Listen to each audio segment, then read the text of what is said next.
episode. What a terrible way to start. Anyway, Risk It for the Biscuit, episode 14. We are back for this week's episode. Every time I start, some error notification comes up on this screen. But anyway, it distracts me, but we are back and it's great and it's good. And it's Monday and it's another start to the week. And we're getting after it again for the 14th episode. Hope you guys had a phenomenal weekend. And yeah, so 2 weeks left, ladies and gentlemen. 2 weeks left. I cannot believe it. Can't believe that it's 14 episodes in, and I can't believe that it's been there's only 2 weeks left of school for me.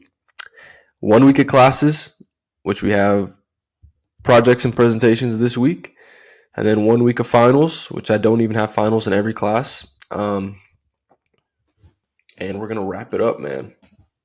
That's it for history, for eternity. Everyone's asking me, "Are you gonna go get your master's?" No, we're done, finished. Bachelor's degree, and we are out. So I'm excited to finish. I'm also excited because, like, just to share my experience and whatnot with college. Maybe I'll give some recommendations, some advice, and I'm also excited because ideally, if everything is correct, I finally won't be here by myself either. We will have my brother, and that will be a lot better and a lot more fun. And I don't know. I'm just ready to get into the real world. You know, people are like, "Oh, you're gonna miss school." I remember people telling me that in high school, and I don't really miss it. You know, of course, you miss just the only thing you do miss is like the memories, like the times, the good times. You don't miss school. School's horrible. Homework, it just seems like a waste of time. I feel like I have capabilities to do stuff, but it feels like I'm just wasting my time in school, to be honest. Maybe not wasting, but you have way more productive things that I could be doing and actually making a difference somewhere. You know, maybe not changing the world, but somewhere I could be making a difference, whether it be ministry, work, whatever. But so I'm excited, and I think it's going to change even this podcast a little bit. It's going to give me more time to focus on it and to actually make a better show and whatnot. And yeah, but man, episode 14. So that's like 3.5 months. Wow. 3.5 months. Weird. Almost a fourth of the way of what my goal was. And so, yeah, we're still going to make some changes and make things happen. But anyway, I spent too much time just rambling in the beginning. Just some things going on. Of course, a lot of things going on in the world. A big thing, if it's true, verified, I saw it in a couple places, and my brother confirmed he is looks very much into the Ukraine stuff.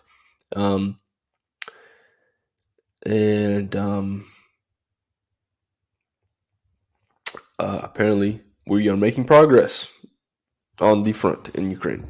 So that is exciting. Boys are out there doing their thing. And they made it they crossed the Dnipro River, apparently. So now they're on that side. And we'll see how that goes. It's just exciting when you start hearing buzz about updates, about progress being made. Because in the past, whenever there's been buzz about, you know, cities being liberated, territories being taken back, it's usually followed up by a big offensive. And so I am excited, of course, being from Ukraine and whatnot. I'm very thankful I did go back in 2019. And I wish I went again, like in 2020, 2021. I just didn't really want to go because of COVID and whatnot. But I'm very thankful that I went as an adult so I could have that memory. And I can't wait to go back at some point.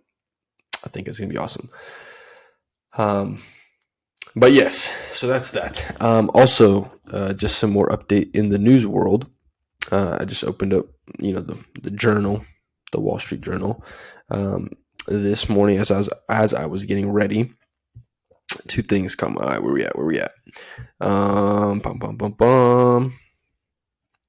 Oh, the first one, the Bud Light puts two executives on leave after uproar over transgender influencer. I just thought that was funny, because what's it called?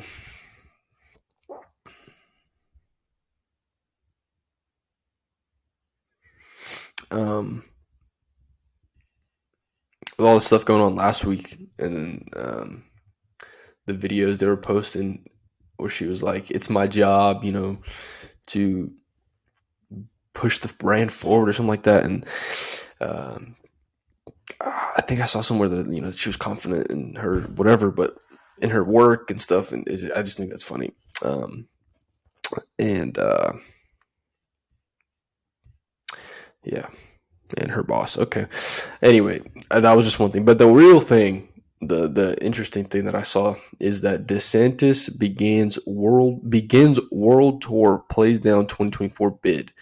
The Republican governor met with Japanese Prime Minister, I'm not going to even try to pronounce that, discussing North Korean leader Kim Jong Un's provocation and the Chinese Communist Party. Okay, and right under that, Biden expected to launch the 2024 campaign this week.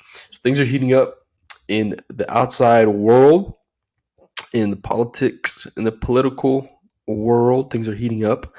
Um, and it's just really weird. I don't know if just feels like time is flying by so fast, but I just remember like the when Biden got elected, it was kind of like, oh my goodness, we got 4 years of this, ooh, what's gonna happen in 4 years, blah blah blah, and it just felt like it's gonna take so long, but now it's like right here, like they're about to start campaigning. Um,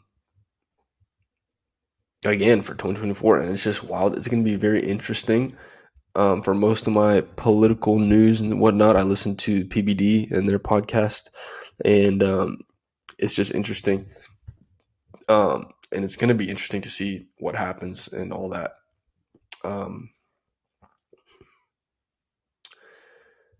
Especially with the DeSantis Trump, who's going to come out and who's going to win there, and my just biggest thing with DeSantis and Trump being so unpredictable, it's like you worry, you know, that the vote, like, because I remember there was rumors he's going to run as an independent. Like that's like the worst thing that could possibly happen. I feel like, um,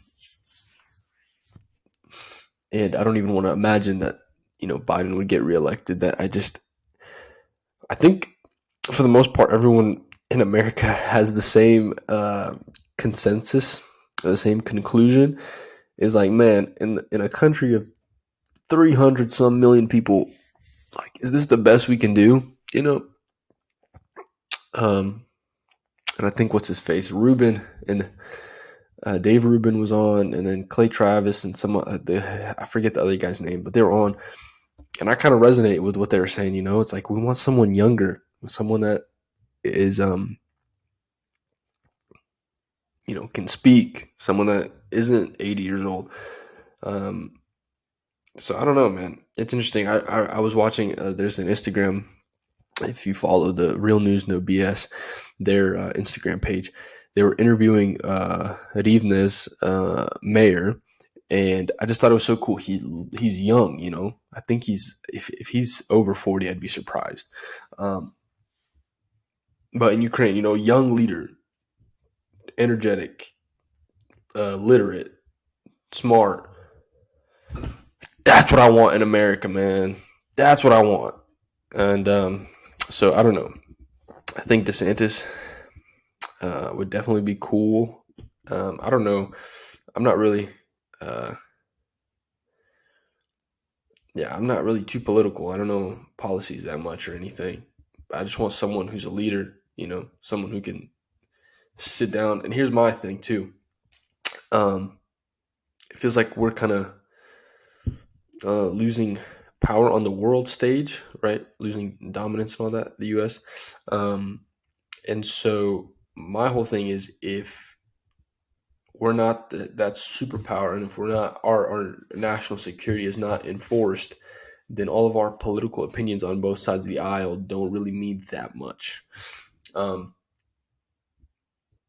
you know, I think we're concerned with the wrong things here. Like the left wants, whatever they want, debt, loan forgiveness, the Biden said the transgender community is the heart and soul of America or something like that. Like they're pandering towards all these mm, groups and whatnot. And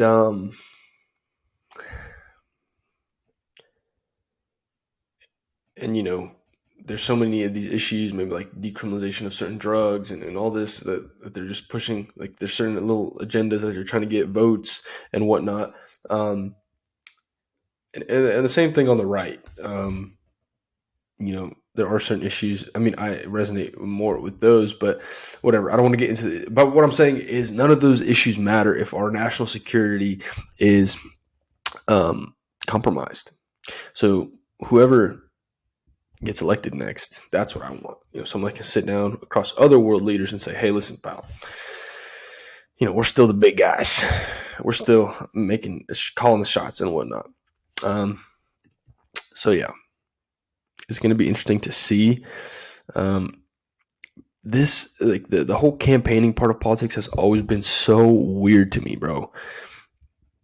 Like, think about it. I mean, the president, 4 years, that's still a decent amount of time, but like, and I can kind of understand that, but like the senators, bro, like, it's one of those two, the House or the Senate.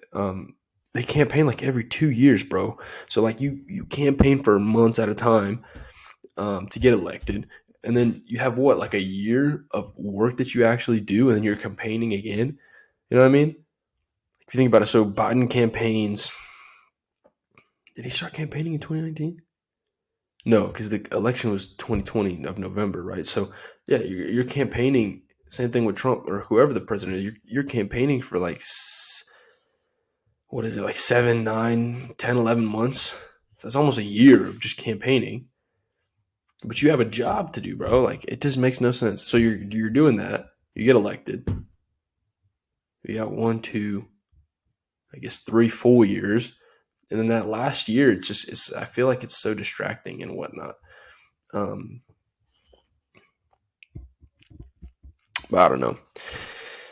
I'm not, maybe it's not that difficult. Maybe it's not that distracting. Of course, I'm not a political strategist. I don't know anything about politics. But yeah. So that's that. I have one thing I do want to talk about. But before that, I went to the Hawks game this Friday, and it's something I've been thinking about. I've gone to a couple of Hawks games. I think I went to one earlier this year. But every time we go to a live event, I always think about this, and it's so weird. It's such a weird feeling. First of all, concerts. To me, they're kind of weird now. I've always had a weird feeling about concerts. And hear me out, okay? I'm a Christian, so it's a different perspective here. But because we come into church, we come into service, and we worship, right? We worship God. And what does worship look like usually in a church setting, right? We come in, hands are raised, people are singing the songs, and it's worship. And I forgot when, bro. There was a concert I went to, or I just somehow like ended up there, or like I see concerts that people go to, and it's like rappers, country artists, whatever, and it's like, to me, it's unsettling because it's a similar picture. You know what I mean? Like, people's hands are up, singing songs, and there's a guy on stage. Like, to me, it doesn't sit right. I don't know. Call me religious. I don't know. But even like when I really wasn't with the Lord, it just always sat like, I don't know why. But I think there's some sort of validity to it. The devil takes everything that God um, has, and he twists it, perverts it, and uses it for bad. Um, and they always say like what the devil was a worship leader in heaven or something. So he uses music, um, and why am I'm just talking about this, but I'm just uh, my urge or whatever my plea would be to be careful, especially Christian people. Um, I just don't know how you can go into worship service. I'm not saying don't go to concerts, but I just always had this weird feeling, and it's a live event, whatever. I was going to talk about live events. Went to the Hawks game, um, and I love sports. I love basketball. I love, um, you know, love competition. Obviously, grew up playing sports, whatever. Um, But man, every time I go, it's such a weird feeling. First of all, if you've been to like a concert or a sporting event, you always get that feeling like, oh dang, like these guys are real people. You watch them on TV, it's like whatever, just Trey Young, whatever, all these boys, Jason Tatum. I'm just thinking about the game yesterday. You're just like, oh yeah, they're just on TV, whatever, celebrities, athletes, whatever. But then like you're at the game, you're like, oh man, like you always, I don't know if everyone does, but I get that thought like, oh man, this dude, lives somewhere around here. He woke up this morning. He has a family. He, brushed his teeth the same way I brushed my teeth. He took a shower. He, read something. He's on his phone, whatever. Like, it's like such a weird feeling. It's like, and I don't, of course, that they're real people. But it's like when you're at a live event, you kind of appreciate it more. I feel like, at least me personally. Um, but the other thing that I think about at like sports games, and it just, it's not like, I don't know, sports games especially, they feel so, well, that's like the only thing I've been to. I don't really go to concerts, but they feel so dystopian. If I can make this case here for this point, um, it feels so dystopian. It's like, so we have these athletes right in the middle of the court, in the middle of the arena. It's this huge arena. We have these athletes. Every single athlete on that floor is a multimillionaire. Probably, there's probably a couple guys that maybe they don't have a million, maybe okay, like the bench players, but you get what I mean. These guys are well off financially. They're playing a game. All right, the coaches, everybody involved, and then in the same arena, you have usually, especially for playoff games, right? The owners there, the general manager, whatever, multimillionaires closer to the court, right? Around, there's like at the State Farm Arena, they have like the Delta Sky Club. I think that's what it's called, the Delta Sky Club, like section, right? And it's like that every single person there, very successful, wealthy, probably lives in a nice house, probably has a nice job, well off. It's like as you get farther away from the court, it's like tiered off. You know what I mean? And it's like, I don't. It's not a problem. It's just life, especially life in America. But it's like, to me, and I don't always think about it, but sometimes it just hits me, especially when you see like a celebrity there. Sometimes they have like the rappers that come, in Atlanta, and they come and watch the games, or whoever, or actors. Um, and it's like, man, that guy is a multi-millionaire. He, famous, all this money, all this wealth, blah blah blah blah blah blah.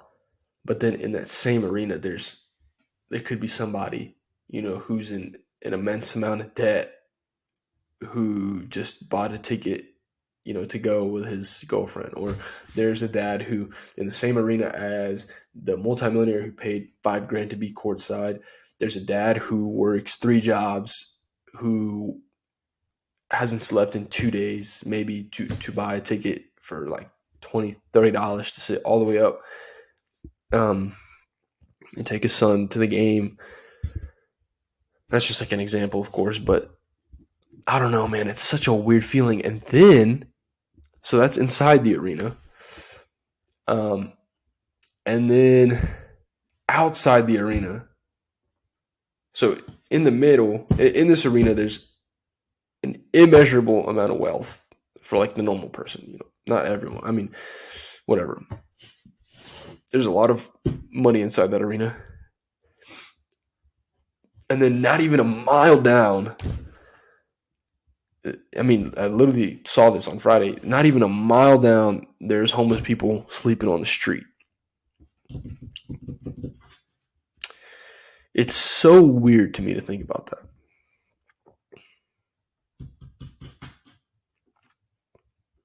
I don't know.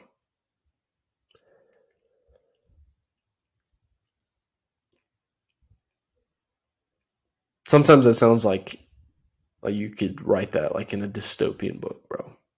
Like, or like I'll make a movie about it. I'm not saying it's a problem or to like stop going to games or whatever. It's just interesting to think about how different life is. And you know what it does? It makes me grateful. So many people don't have, and it should make you grateful. So many people don't have the same experience of life as you do. Isn't that crazy? And it's like, what do? We were just born especially those of us in America. What do? We were just born in a different part of the world. Like, imagine you were born literally anywhere else, bro. Africa, South America, Russia, China. I saw the other day they put those billboards in China, and it's like if you jaywalk or something, they'll decrease money from your bank account automatically, and then they'll put your face on this billboard so everybody knows that your credit score went down.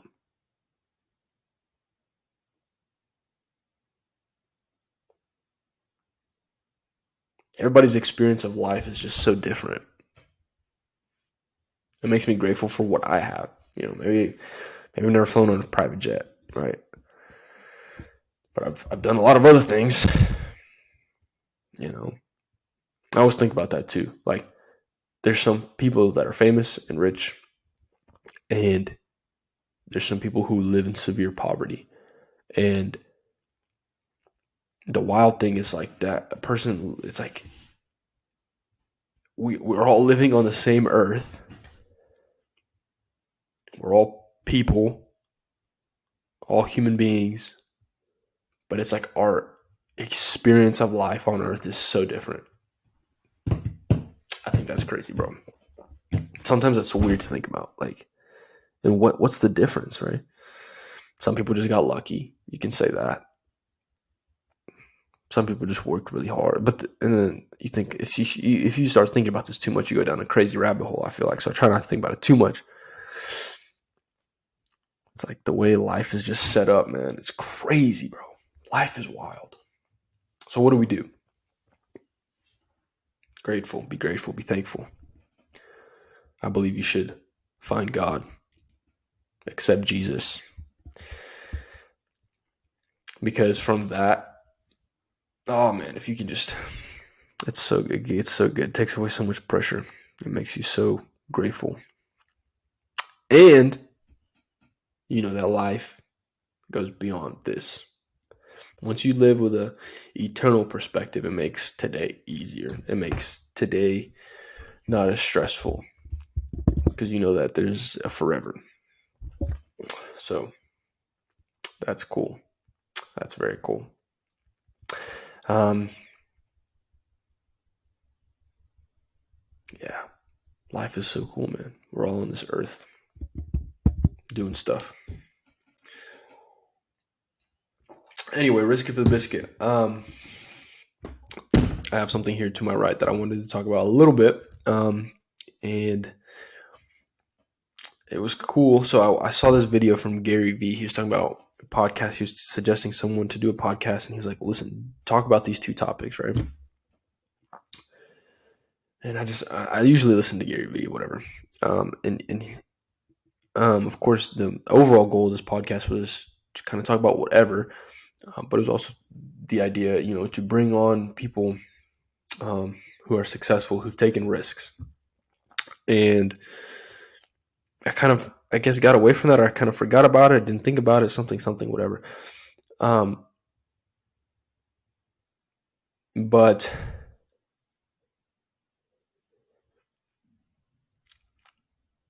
yeah, man, it's like that video kind of reminded me the whole point of Risk It for the Biscuit. And so I've been reading this book, and this is what I want to talk about a little bit here. If you see that, The Revolutionary, Samuel Adams. It's kind of a fat book. But why did I want to talk about it?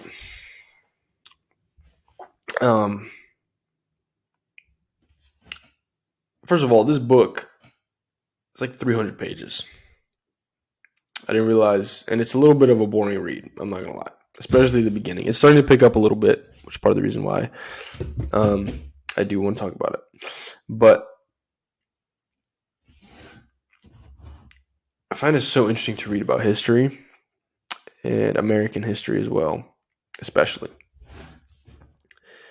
This is somebody who risked it for the biscuit.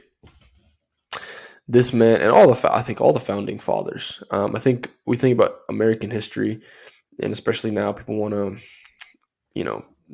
not make stuff up, but like, oh, America's horrible, America's history, blah blah blah blah.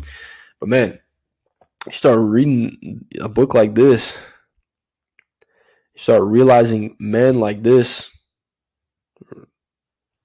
Right now in the story, they're talking about Paul Revere, John Hancock, and how Samuel Adams as well. He was such an interesting guy.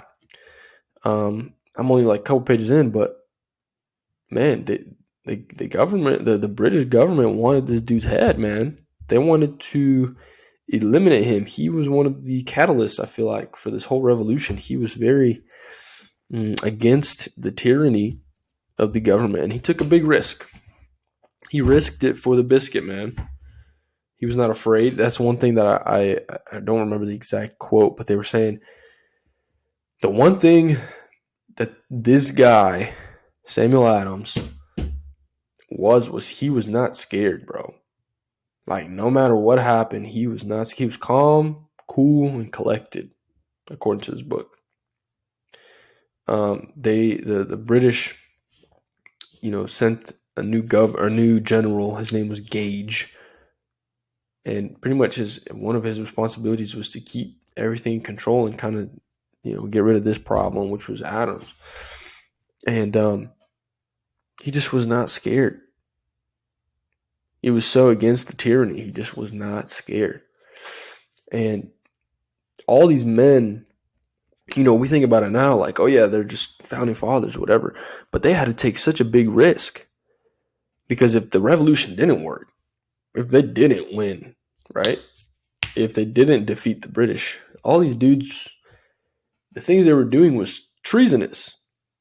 It was treason against the British government. They were betraying the British, pretty much, essentially, if you think about it. And I think it's good to read stories like that. I think it's good to read history. And it makes you realize, and this was a question I had. I took like some leadership class last semester, and I had to do some presentation, and it was on leadership. And I think the pretty much the whole question of the class was, are leaders born or are leaders made? Right? And I thought about it, and I said, forget that question. Are leaders because of their circumstances, or have they always had that natural ability to lead? Right? Like, is Samuel Adams still a great, leader, or this guy if he was born at a different time, if he's born 10 years earlier, 10 years later? Would there have been a similar figure like Samuel Adams in his place, just because that's what that point of time required of it, or would there just not have been a revolution at all? Isn't that an interesting thing about?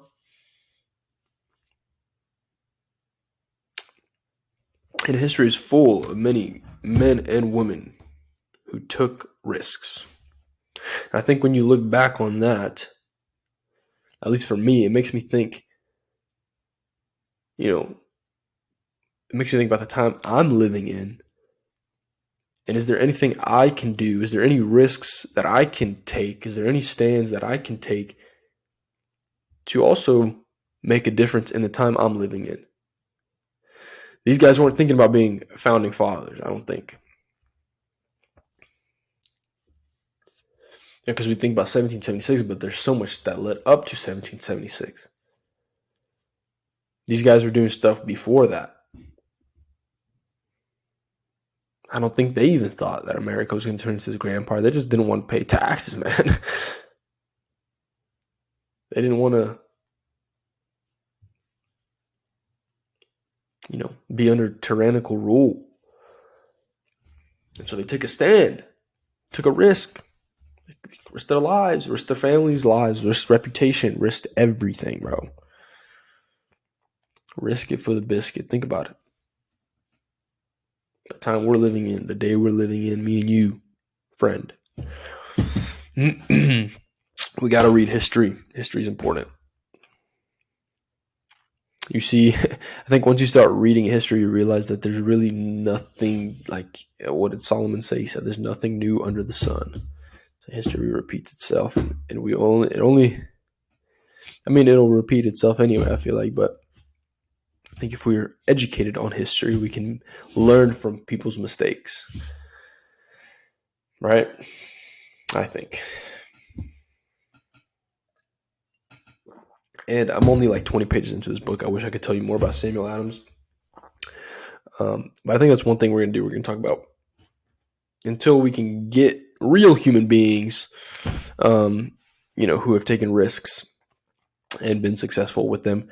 Until that happens, I want to read about people who have taken risks and talk about that as well. There was something else I was going to mention. I wish I could pull this up. I don't have it was on Instagram. There's a pastor from Seattle Pursuit, the church up there, Russell Johnson, and made me think of this a little bit.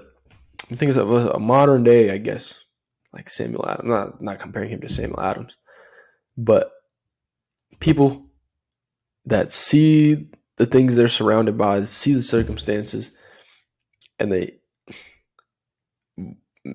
stand up. Woo! They say something. I think history remembers people like that. Maybe that's not what they're thinking when they're doing it. They're just reacting to their surroundings, to the need at that specific time. But history remembers people like that, man. So we got to be in that moment to take that risk. Whenever that moment arises, and it's making me think about myself. I don't know what exactly I'm supposed to do, but I don't want to live a life without taking risks. That's for sure.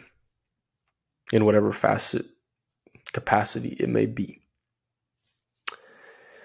Russell Johnson, if you go on his Instagram, he made a great video talking about, I think it's, what is the bill? SB 5599 in Washington, the one that's allowing, I believe, children at the age of 13 to pretty much go to a government-funded facility without their parents' knowledge or consent, and begin taking things like hormone blockers, puberty blockers, and permanently change and damage their bodies without their parents' consent. And he's calling on people to begin calling the Washington governor, and because the bill is on his desk, and if he signs off on it, it becomes law. And so he's urging everybody to call and to flood the phone lines. He's ringing the bell, man. And That's a risk, especially in today's day and age. That's a risk. But we need people to stand up for what they believe in and to have their voices heard and have righteousness prevail. The good thing is, I believe and I have faith and hope that good defeats evil every time. And the foundation for that belief, of course, is Jesus.